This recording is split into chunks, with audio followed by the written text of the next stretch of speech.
மூத்த தொழிற்சங்க தலைவர் சு. துரைசாமி அவர்களுக்கு பாராட்டு. கோவை மாவட்ட பஞ்சாலை தொழிலாளர் சங்கங்கள் நடத்தின. 90 வயதை எட்டியுள்ள மூத்த தொழிற்சங்க தலைவர் சு. துரைசாமி முன்னாள் சட்டமன்ற உறுப்பினர் ஆவார். இவர் 1958ஆம் ஆண்டு திராவிட பஞ்சாலை தொழிலாளர் முன்னேற்ற சங்கம் என்ற பெயரில் தொழிற்சங்கத்தை துவக்கினார். பின்னர் கோயமுத்தூர் மாவட்ட திராவிட பஞ்சாலை தொழிலாளர் முன்னேற்ற சங்கம் என்ற பெயரில் சங்கத்தின் பெயரை மாற்றினார்.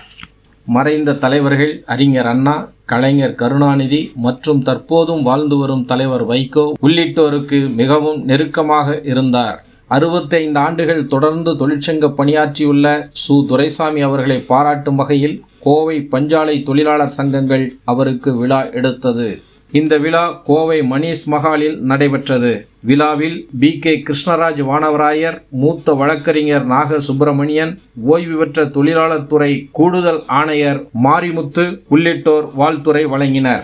AITC தொழிற்சங்கத்தின் மாவட்ட தலைவர் M. ஆறுமுகம் தலைமை தாங்கினார். HMS சங்கத்தின் தலைவர் T.S. ராஜாமணி வரவேற்று பேசினார். இந்த விழாவில் பல்வேறு தொழிற்சங்க தலைவர்கள் மற்றும் தொழிலாளர்கள் கலந்து கொண்டு சிறப்பித்தனர்.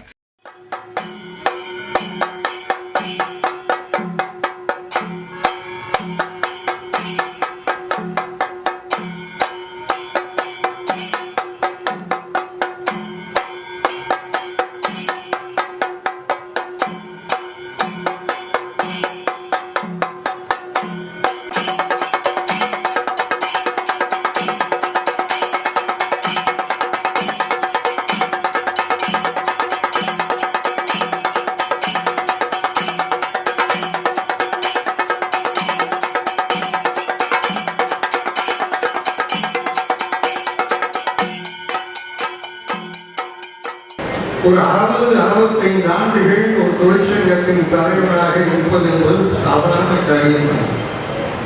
ஒரு தொழிற்சங்க தலைவர் பாடு ரொம்ப சிரமம். எங்களை பார்க்கையில் கொஞ்சம் எங்களுக்காகவும் பேசணும், உங்களை போய் பார்க்கையில் உங்களுக்காகவும் பேசணும். மொத்தத்தில் ரொம்ப சிரமமான காரியம். ஆனால் எப்படி நம்முடைய தொழில் உறவு இருந்தது இந்த கோயம்புத்தூர் பகுதியிலேயாவது சொல்லலாம். பிரச்சனைகள் வந்தால் விட்டு கொடுக்க மாட்டோம். அவங்களும் பிடிவாதமாக இருப்பாங்க, நாங்களும் பிடிவாதமாக இருப்போம். ஒரு தடவை செல்வராஜுக்கு தெரியும், போனஸ் பேச்சுவார்த்தை 9 நாள் நடக்கும். 9 நாள். கடைசி நாள் எனக்கு பேசுறதே பேச்சு வரும். ஆனால் இறுதியில் ஒரு சுமூகமான ஒரு ஒப்பந்தத்துக்கு வந்தோம். மகிழ்ச்சியாக கலந்தோம். ஒரு முறை AS அவர்கள் சுப்பிரமணியன் அவர்கள் அழைத்து ஒரு நிகழ்ச்சியில் நான் கலந்து கொண்டேன். அப்போ நான் சொன்னேன், நான் எல்லாம் சம்மந்திங்கன்னு சொன்னேன். தீவிர சமயத்தில் சம்மந்தி கொஞ்சம் பிரச்சனை வருது. அது முடிஞ்சதுக்கப்புறம் ஒத்துமையாக தான் இருந்தா. எங்களை நம்பி நீங்கள் இருக்கிறீர்கள், உங்களை நம்பி நாங்கள் இருக்கிறோம். ஆகவே எல்லாம் ஒரு நேரம் நாங்கள் விட்டு கொடுப்போம், இன்னொரு நேரம் நீங்கள் விட்டு கொடுப்பீங்க. மொத்தத்தில் எல்லாரும் நல்லா இருந்தால் தான் தொழில் சிறப்பாக இருக்கும். இப்போ பார்க்க 90 வயதான விழாநாயகர் இளமையாக இருக்கார். 80 வயதான முதலாளி நான் இருக்கிறவங்களுக்கு இருக்கிறேன்னா இல்லையா? இப்போ எங்கள் 2 பேர்த்தையும் வாதாடுற வக்கீலும் இளமையாக இருக்கார். அவருக்கு 90, எனக்கு 80, வக்கீலுக்கு 85. அப்படியே என்ன தெரியுதுன்னா, பிரச்சனை எதுவாக இருந்தாலும் பேசி தீர்த்துக் கொள்கிற ஒரு பக்குவம் இருக்குது. இந்த நிகழ்ச்சி என்பது எனக்கு நடந்த நிகழ்ச்சி. கோவை மாவட்டத்தில் தொழிற்சங்க தலைவர்கள் எல்லோரும் சேர்ந்து இந்த கோவை மாவட்டத்தில் ஒரு 65 ஆண்டு காலம் பணியாற்றக்கூடிய தலைவர் என்பது என்னுடைய நண்பர்கள் கூகுளை தேடி பார்த்தார்களாம். யாராவது தலைவர்கள் நீண்ட காலமாக தொழிற்சங்கத்தில் இருந்தாலிருந்து 60 ஆண்டு ஒரு ரயில்வே தொழிற்சங்கத்தில் இருந்ததாக சொன்னார்கள்.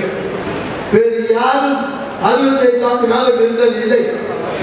ஆனால் அந்த நிலை நம்முடைய பாரதங்கள் சொல்வதை போல இது ஒரு கிந்த சார்ந்த வறுமையானால் இது எதற்கு மதிப்பல்ல. அப்படி கோவை மாவட்டத்திற்கும் கோவை மாவட்ட பொறுத்தவரை பஞ்சாலை தொழிலாளர்களுடைய மதிப்பாகத்தான் கல்லூரியை தவிர வேறு கிடையாது. நான் பேச முடியவில்லை. ஒன்றியத்தை மட்டும் குறிப்பிட விரும்புகிறேன். இந்த தொழிற்சங்கத்தில் வந்த நேரத்தில் அண்ணா அவர்கள் சங்கத்தை துவக்க கேட்டார்கள். என்ன பணி வைக்கலாம் என்று கேட்டதற்கு சொன்னால், உனக்கு வேறுபாடு செய்ய வேண்டும் என்று சொன்னால் முன்னேற்ற சங்கம் பெயர் வை என்று சொன்னார். அப்படி வைக்கப்பட்ட முதல் சங்கம் மத்திய தொழிலாளர் முன்னேற்ற சங்கம். அடுத்த சங்கம் கோவை பெரியார் மாவட்ட திராவிட பஞ்சாயத்து தொழிலாளர் சங்கம் தான்.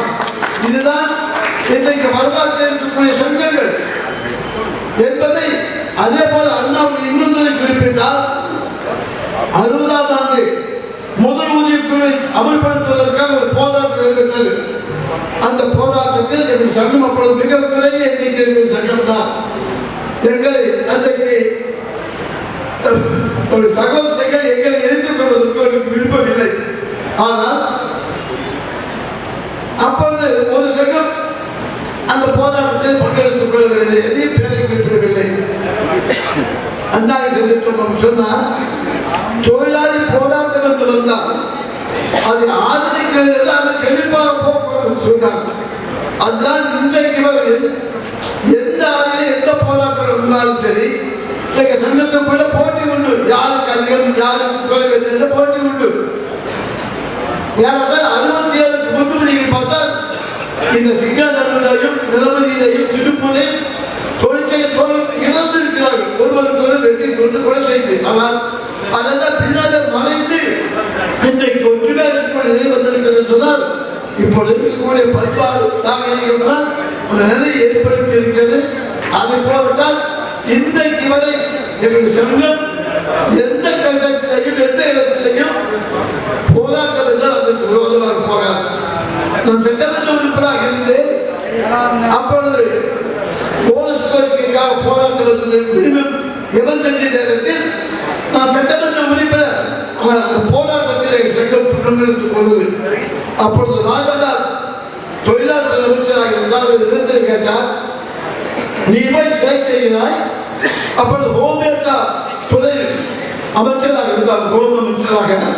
அவர் எதைக்கான ஹோமாக கேட்டுக் கொள்ளுங்கள், உங்களுக்கு இஷ்டமில்லை என்றால் கைது செய்கிறார்கள் கவலை என்று சொன்னேன்.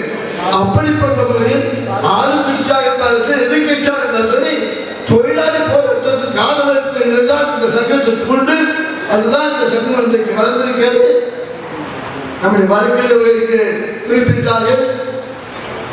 இந்த சங்கத்துடைய சொத்துக்கள் நம்முடைய உழைக்கக்கூடிய மக்களுக்கும் ஏழை மக்களுக்கும் கல்விக்கும் மருத்துவத்திற்கும் பயன்படுத்தக்கூடிய தவிர எந்த ஒரு தனிநபருக்கும் அதை பயன்படுத்த அனுமதிக்க மாட்டோம் என்று சொல்லி இங்க வந்து சிறைப்பட்ட அனைவருக்கும் மனமார்ந்த நன்றி கூறி முதல்வர்